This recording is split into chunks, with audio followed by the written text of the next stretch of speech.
السلام علیکم، میں ہوں پارس جہاں سے۔ پاکستان میں ہر روز کوئی نہ کوئی نیا ایشو کھڑا ہوتا ہے، اور اس لیے پاکستان جیسے ممالک میں کہا جاتا ہے کہ ایشوز اور خبروں کی تو کوئی کمی ہی نہیں ہوتی۔ ہاں، یہ الگ بات ہے کہ ان خبروں میں عوام کے لیے کبھی کبھار ہی کوئی اچھی خبر ہوتی ہے، اس لیے عوام کا اعتبار اب جو مین سٹریم میڈیا ہے اس کے بجائے سوشل میڈیا پر زیادہ ہے، جہاں بڑی حد تک ان کو سچائی سے آگہی حاصل ہوتی ہے۔ تو آج کے ولاگ میں آپ کو مزید ایشوز سے بھی پھر آگاہ کریں گے اور کچھ خبریں بھی دیں گے، لیکن پاکستان چونکہ قیدی نمبر 804 کے بیانیے کے گرد پھنس چکا ہے، اور حکومت کے بیانیے کا حال یہ ہے کہ وزراء وہ فضول قسم کی پریس کانفرنسز سے جو بھی بیانیہ ایک ہفتہ لگا کر بناتے ہیں، اس پہ بڑی محنت کرتے ہیں، وہ بیانیہ عمران خان کا ایک ٹویٹ یا پاکستان تحریک انصاف کا ایک احتجاج وہ دھڑام سے گرا دیتا ہے۔ اچھا، اس پر مجھے ایک لطیفہ یاد آ گیا۔ ہائی وے پہ ایک ریسٹورینٹ کے اندر ایک بس ڈرائیور اکیلا بیٹھا صبح کے ناشتے میں سری پائے، چھولے نان، حلوہ پوری اور میٹھی لسی کے مزے لے رہا تھا کہ وہ 3 مہنگے ہیوی بائکس پر سوار خوشحال نوجوان اندر آ گئے اور آ کر اس کو تنگ کرنے لگ گئے۔ وہ اس کے کھانے پینے اور اس کے رہن سہن کا مذاق اڑانے لگے اور پھر جگتیں مارنے لگے۔ اچھا، بس ڈرائیور یہ سب کچھ دیکھتا رہا، لیکن وہ خاموش رہا۔ اس نے آرام سے اٹھ کر کاؤنٹر پہ جا کے اپنے پیسے ادا کیے اور اپنی بس کی طرف وہ چلا گیا۔ اچھا، کچھ دیر کے بعد ویٹر وہ ان تینوں لڑکوں کے لیے چائے کے مگز ان کی ٹیبل پر لے کر گیا، تو ان لڑکوں نے ویٹر سے کہا کہ دیکھنے میں تو وہ بہت طاقتور اور بڑا ہی کوئی بہادر لگ رہا تھا، لیکن آگے سے کچھ بولا ہی نہیں، بس ایویں ہی سا کوئی آدمی ہی نکلا، مزہ نہیں آیا۔ ویٹر بولا ڈرائیور بھی وہ بس ایویں سا ہی ہے۔ ابھی اس نے اپنی جو بس تھی اس کو ریورس کیا اور سیدھا 3 موٹر سائیکلوں کے اوپر جا چڑھا اور انہیں چورا چورا کر کے چلا گیا۔ اب اگر آپ عمران خان کو وہ ڈرائیور سمجھ لینا اور ان 3 نوجوانوں کو وزراء، تو عمران خان ان کی ساری جگتوں کا جواب ایک ٹویٹ سے دے کر ان کے بیانیے کو تباہ کر دیتا ہے۔ اب حکومتی بیانیے کی مسکینی اور یتیمی دیکھ کر پھر بلکہ حال یہ ہے اس کا کہ پھر D G S P R کو خود آ کر عمران خان کا براہ راست جواب دینا پڑتا ہے۔ اچھا، لیکن مجھے تو ہنسی آتی ہے کہ حکومتی بیانیے سے زیادہ تو وہ ڈکی بھائی جیسے شخص کا بیانیہ چل گیا۔ ڈکی بھائی سے تو آپ سب واقف ہی ہوں گے نا کہ کس طرح پھر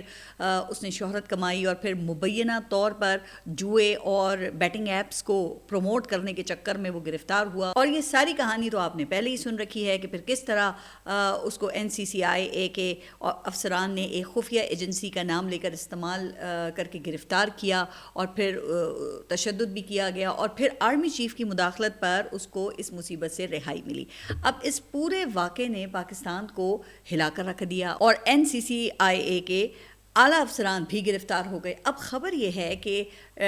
ڈکی بھائی نے اس واقعے کے بعد جو بھی اس نے ولاگز کیے اسے 1.5 کروڑ سے زائد لوگ دیکھ چکے ہیں، اور اس کے بعد اب اس کی جو ہر ویڈیو ہے وہ تقریباً ملینز میں جا رہی ہے۔ لیکن حکومت کے بیانیے کا حال یہ ہے کہ وزراء کی بات کو شاید ان کے اپنے جو ووٹرز ہیں نا وہ بھی غور سے نہیں سنتے ہوں گے، بلکہ عمران خان کا کوئی بیان یا کوئی اے آئی جنریٹڈ تصویر بھی نکل آئے تو پاکستان سے لے کر بین الاقوامی میڈیا تک اس کا تذکرہ ہی ہوتا ہے۔ اب اسے اگر بیانیے کی کامیابی نہ کہا جائے تو پھر اور کیا کہا جائے؟ اچھا، اب پچھلے 3 دن سے جو خیبر پختونخوا کے وزیر اعلیٰ ہیں سہیل آفریدی، وہ لاہور میں ہیں، اور 2 دن پہلے پنجاب اسمبلی میں جو کچھ ہوا اس کی تفصیل میں میرا جو کل کا ولاگ تھا اس میں آلریڈی بتا چکی ہوں۔ اب لوگ جمع ہوئے یا نہیں ہوئے اس سے قطع نظر سوشل میڈیا پہ ہر طرف سہیل آفریدی کے لاہور کے دورہ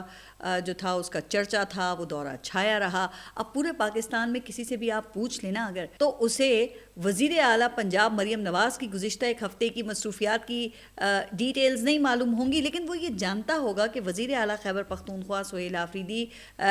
جو ہیں وہ ابھی لاہور کے دورے پر تھے اور پنجاب حکومت کے سینے پر مونگ ڈل رہے تھے۔ لیکن اس کا مطلب یہ ہرگز نہیں ہے کہ خیبر پختونخوا میں وہاں پہ سب اچھا ہے، وہاں دہشت گردی اور لاقانونیت ہے، ظاہر ہے وہاں غربت ہے، بے روزگاری اور مہنگائی بھی ہے۔ لیکن بیانیے کے محاذ پہ مسلم لیگ نون جس نے ریاست کا ساتھ دینا ہے وہ اس وقت چاروں خانے چت نظر آتی ہے۔ حکومت کے بیانیے کا تو آپ دیکھیں کہ حال یہ ہے کہ جنرل فیض حمید کے کورٹ مارشل کی پریس ریلیز بھی آئی ایس پی آر سے ہی جاری ہوتی ہے، اور وزیر دفاع کا ٹویٹ وہ بعد میں آتا ہے، جس میں وہ فیض سے ہوتے ہوئے پھر جنرل باجوہ تک چلے جاتے ہیں۔ کہتے ہیں کہ ایک آدمی اپنے بچے کو لے کر دوڑا ڈاکٹر کے پاس گیا اور ڈاکٹر سے کہا کہ میرے بچے نے چابی نگل لی ہے۔ ڈاکٹر نے بڑا پریشان ہو کر اس سے پوچھا کہ بھائی کب نگلی؟ آدمی بولا جی ڈاکٹر صاحب یہ کوئی 3 مہینے پہلے۔ تو ڈاکٹر ظاہر غصے میں بولا کہ وہ جاہل انسان تم اب تک کیا کر رہے تھے؟ وہ آدمی بولا جی ہم وہ ڈپلیکیٹ چابی کا استعمال کر رہے تھے۔ تو جناب پاکستان کے حالات بھی پھر کچھ ایسے ہی لگتے ہیں کہ حکومت آئین و قانون کی چابی وہ نگل چکی ہے اور عدلیہ فتح کر چکی ہے اور 27ویں اور 28ویں ترامیم کی ڈپلیکیٹ چابیوں سے اس وقت کام چلا رہی ہے۔ لیکن جو ہی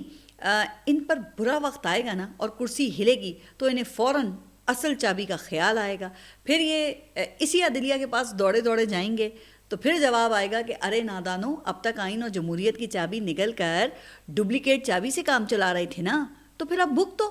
پھر آپ دیکھیے گا کہ وہ آئین و قانون، وہ ووٹ کو عزت دو، صاف اور شفاف الیکشن اور عوام کی حکمرانی جیسی جو تقاریر ہیں وہ سب انہیں یاد آئیں گی کہ عوام دنگ رہ جائے گی۔ لیکن کیا کریں، ابھی اس وقت تو چاروں انگلیاں گھی میں اور سر کڑائی میں ہیں، تو کیوں نہ پھر اس سے فائدہ اٹھائیں۔ ویسے بھی مریم نواز اس وقت مسلم لیگ نون کا کھویا ہوا جو ووٹ بینک ہے وہ حاصل کرنے کی ہر ممکن کوشش کر رہی ہیں۔ سڑکوں سے وہ تجاوزات کا خاتمہ، صاف ستھرا پنجاب پروگرام، سڑکیں، پل، فلائی اوورز دکھا کر کہا یہ جا رہا ہے کہ پنجاب خوب ترقی کر رہا ہے، جرائم کم ہو رہے ہیں۔ مزید 1 سال میں اگر یہ واقعات 100% کم ہو گئے تو پھر پاکستان کا نام Guinness book of world record میں ظاہر آ جائے گا۔ ویسے ماورائے عدالت انکاؤنٹرز کو جسٹیفائی کرنے کے لیے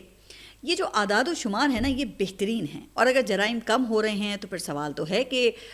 واقعات میں اضافہ کیوں ہو رہا ہے۔ اچھا، ایک رپورٹ کے مطابق یہ 2025 میں صرف لاہور میں ہراسمنٹ کے 561 مقدمات درج ہوئے، 2025 میں خواتین پر تشدد کے 15,000 سے زائد مقدمات درج ہوئے ہیں، لیکن جو حکومتی اعداد و شمار ہیں اس میں تو سب بہت اچھا ہے۔ ظاہر ہے کہ ان اعداد و شمار میں اب یہ تو نہیں بتایا گیا ہوگا کہ سی سی ڈی کے ہاتھوں اصل مجرموں کے ساتھ کتنے بے گناہ بھی جان سے چلے گئے ہیں، اور کیا اس بات کی گارنٹی ہے کہ سی سی ڈی سے کوئی غلطی نہیں ہوئی ہوگی، یا سی سی ڈی میں کوئی ایسا کرپٹ آفیسر یا کوئی ایسا اہلکار نہیں ہوگا جو اپنے ذاتی دشمنوں کو بھی انکاؤنٹر کے کھاتے میں ڈال کر خوب حکومت سے داد وصول کر رہا ہوگا۔ ویسے اگر آپ نے جرائم کا خاتمہ ماورائے عدالت اقدامات سے ہی کرنا ہے تو پھر ان عدالتوں کی کیا ضرورت ہے؟ عدالتوں کو بند کر دینا، نہ وکیل کی ضرورت، نہ گواہ کی، نہ جرا کی، نہ جج کی اور نہ عدالت کی، بس وہ الزام کی بنیاد پر انکاؤنٹر کر دیں۔ جبکہ ہم نے تو عدالتی اصول میں سب سے پہلا اصول یہ پڑھا تھا کہ ایک بے گناہ کی جان جانے سے بہتر ہے کہ 100 گناہ گار چھوٹ جائیں، لیکن ہم نے بس پنجاب میں سب اچھا ہی دکھانا ہے۔ اچھا، آپ نے دیکھا کہ پنجاب میں اب بسنت منانے کی اجازت بھی دے دی گئی ہے، اور 25 سال بعد 6، 7 اور 8 فروری کو لاہور میں بسنت منائی جائے گی، اور اس کو ہیریٹیج بسنت فیسٹیول کی بحالی کا نام دیا جا چکا ہے۔ باقی قاتل ڈور سے بچاؤ کے لیے عوام کو اپنی مدد آپ ہی کرنی ہوگی۔ اب وزیر اعلیٰ پنجاب کی ہدایت پر تمام موٹر سائیکلز پر حفاظتی اینٹیناز لگانے کی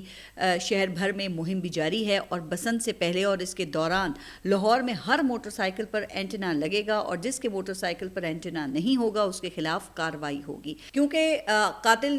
ڈور بنانے اور بیچنے والے تو کارروائی سے بچ ہی نکلتے ہیں۔ تو پھر یہ عوام کی ذمہ داری ہے نا کہ وہ اپنی جان کی حفاظت خود کریں، اور یوں حکومت پنجاب کا یہ فیصلہ بھی پاکستان کے نظام کی بہترین عکاسی کرتا ہے۔ پھر مریم نواز کے صاحبزادے جنید صفدر کی شادی بھی طے ہو چکی ہے، اور شادی کی جو تقریبات ہیں وہ 16، 17 اور 18 جنوری کو ہوں گی۔ تو یوں اسی بہانے جنوری اور فیبرری میں میڈیا پر زیادہ تر مسلم لیگ نون اور پنجاب حکومت کے بسنت فیسٹیول کا تذکرہ ہوگا۔ چلیں،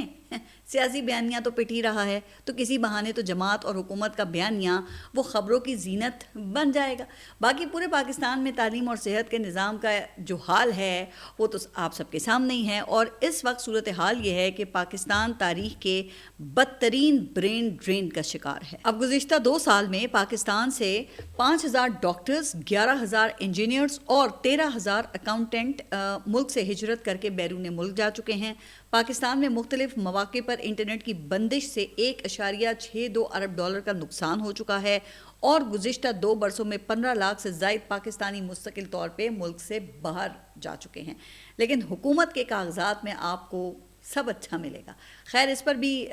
کسی ولاگ میں پھر تفصیل سے گفتگو کریں گے. اچھا ایک خبر بھارت سے ہے جہاں مودی کے لیے 20 ارب روپے کی لاگت سے عظیم الشان محل نما دفتر تعمیر کیے جانے کا منصوبہ ہے. اب یہ رقم 2 ارب 23 کروڑ ڈالر ہے جو پاکستانی روپوں میں تو ویسے بھی 62 ارب روپے سے زائد بن جاتی ہے. بی بی سی کی رپورٹ کے مطابق اس دفتر کو سیوا تیرتھ کا نام دیا گیا ہے, یعنی کہ اردو زبان میں اس کا مطلب خدمت کا جذبہ لیا جا سکتا ہے. اب بی بی سی کی طرف سے جب اس پروجیکٹ کی ان سے تفصیلات مانگی گئیں تو انہیں حکومت کی طرف سے یہ بتایا گیا کہ اس منصوبے کی لاگت, تکمیل کی تاریخ اور جاری کردہ ٹینڈر سے متعلق مکمل معلومات جو ہیں وہ نہیں دی جا سکتی ہیں, اور جس کام کی تفصیلات مانگی گئی ہیں وہ خفیہ کیٹیگری زمرے میں آتا ہے, اس لیے معلومات نہیں دی جا سکتی ہیں. یعنی کہ بھارتی حکومت نے 2 ارب 23 کروڑ ڈالر کے منصوبے کی ڈیٹیلز دینے سے بھی انکار کر دیا. لیکن رقم دیکھ کر آپ اچھی طرح اندازہ کر سکتے ہیں کہ یہ محل نما دفتر پھر کتنا عالی شان ہوگا اور کس قسم کی سہولیات سے یہ آراستہ ہوگا. ایک ایسے وقت میں جب آدھی سے زیادہ بھارتی آبادی بلو دا پاورٹی لائن زندگی بسر کر رہی ہے, جہاں کسان خودکشیاں کر رہے ہیں, جہاں عوام کو ٹوائلٹ جیسی سہولت میں اثر نہیں ہے, جہاں صحت کی سہولت ایشیا میں سب سے بدترین ہے اور ورلڈ ہیپینس انڈیکس میں تو بھارت پاکستان سے بھی پیچھے ہے, وہاں نریندر مودی اتنا مہنگا محل تعمیر کر رہا ہے اور بھارت کا جو گودی میڈیا ہے وہ مودی بھکتی میں لگا ہوا ہے, اس میں مصروف ہے, اور بالی ووڈ میں بھی بی جے پی کے نظریات کو پروموٹ کرنے کے لیے خوب فلمیں بنائی جا رہی ہیں. اچھا اب یہ دھریندر نامی فلم پر تو میں اپنے ایک ولاگ میں بات کر چکی ہوں, اور یہ فلم 250 کروڑ کی لاگت سے بنی تھی اور اب تک یہ 1000 کروڑ سے اوپر کا بزنس کر چکی ہے. میں اس فلم کی کہانی بھی بتا چکی ہوں اور اس کہانی کے جھول پر بھی بات کر چکی ہوں, لیکن اب خود بھارت کے یوٹیوبرز اور کچھ صحافی اس قسم کے پروپیگنڈا جو فلمیں ہیں نا ان کے خلاف آواز اٹھانے لگے ہیں. بھارت کے ایک مشہور یوٹیوبر ہیں دھروو راٹھی, ان کے مطابق فلم کے ڈائریکٹر آدتیہ دھر نے پاکستان مخالف فلم بنانے کے چکر میں اپنے ہی دیش کے خلاف فلم بنا ڈالی. فلم میں یہ تو دکھایا گیا ہے کہ ایک بھارتی ایجنٹ کس طرح پاکستان جا کر جاسوسی کرتا ہے, لیکن یہ بھی دکھایا گیا ہے کہ بھارت میں سابق کانگریس کی حکومت محب وطن نہیں تھی, بلکہ وہ پاکستان کے ساتھ ملی ہوئی تھی. وہ اپنے ہی ایجنٹ کی جو معلومات تھی اس کو نظر انداز کرتی ہے اور اپنی ہی خفیہ ایجنسیوں کے ساتھ وہ کھڑی نہیں ہوتی. فلم میں جس قسم کا پھر یہ خون خرابہ وغیرہ دکھایا گیا ہے, اس کے بعد اس فلم کا ہٹ ہونا اور سنیما ہال میں بچوں کی موجودگی بھارتی عوام کے پرتشدد مزاج کی نشاندہی بھی کرتی ہے. یعنی کہ دوسرے الفاظ میں بالی ووڈ اب ایک فلم انڈسٹری کے بجائے بی جے پی کا آئی ٹی سیل بن چکا ہے جو صرف پاکستان کو ہی نہیں بلکہ مودی کی اپوزیشن کے خلاف بھی پروپیگنڈا جاری رکھے ہوئے ہے. اچھا اب اگلے مہینے ایک اور پاکستان مخالف فلم بارڈر 2 بھی ریلیز ہو رہی ہے, جس میں دکھایا جائے گا کہ بھارتی فوج میدان جنگ میں جو نہیں کر سکی نا وہ فلمیں کر کے دکھائیں گے, یعنی کہ پاک فوج کو شکست سے دوچار کریں گے اور دنیا بھر میں اپنا خوب مذاق بنوائیں گے. اچھا فلم کے جو ہیرو ہیں نا سنی دیول, انہوں نے فلم کی لانچنگ کی ایک تقریب میں نعرے لگواتے ہوئے یہ کہا کہ اس کی آواز لاہور تک جانی چاہیے. اس پر پاکستانی اداکار شان شاہد نے بڑا ہی دلچسپ فکرہ کہا کہ لاہور تک تو تمہارے رافال گرنے کی آواز آ گئی تھی. بہرحال بھارتی میڈیا اور جو فلم انڈسٹری ہے وہ ہیرو کو ولن اور سچ کو جھوٹ بنانے کا سلسلہ جاری رکھ کر اپنی جنتا کو یوں ہی بے وقوف بناتے رہیں گے. لیکن میری یہاں بھی اپنی حکومت سے یہ درخواست ہے کہ چلیں فلموں کی حد تک ہی صحیح, آپ پی ٹی وی میں اربوں روپے کی سیاسی اور یہ من پسند بھرتیوں کے بجائے ذرا اس محاذ پر بھی کام کر لیں, ورنہ یہ کام بھی ہم جیسے صحافیوں کو ہی کرنا پڑے گا. باقی جناب آپ کی مرضی ہے. اچھا آخر میں ایک خبر آپ ملیشیا سے, جہاں آرمی چیف جنرل محمد حافظ الدین جنتن کو کرپشن اور منی لانڈرنگ الزامات کی تحقیقات تک رخصت پر بھیج دیا گیا ہے. اور ملیشیا کے میڈیا کے مطابق یہ معاملات تب شروع ہوئے جب سماجی کارکن بدر الحشام نے مسلح افواج کے ایک سینئر آفیسر پر منی لانڈرنگ کے الزامات عائد کیے, اور ملیشیا کی تحقیقاتی agency Malaysian anti corruption commission کے افسران نے فوج کے تحت ہونے والے پروکیورمنٹ منصوبوں خصوصاً اوپن ٹینڈرز کے ذریعے کیے گئے منصوبوں کی باریکی سے جانچ پڑتال کی ہے،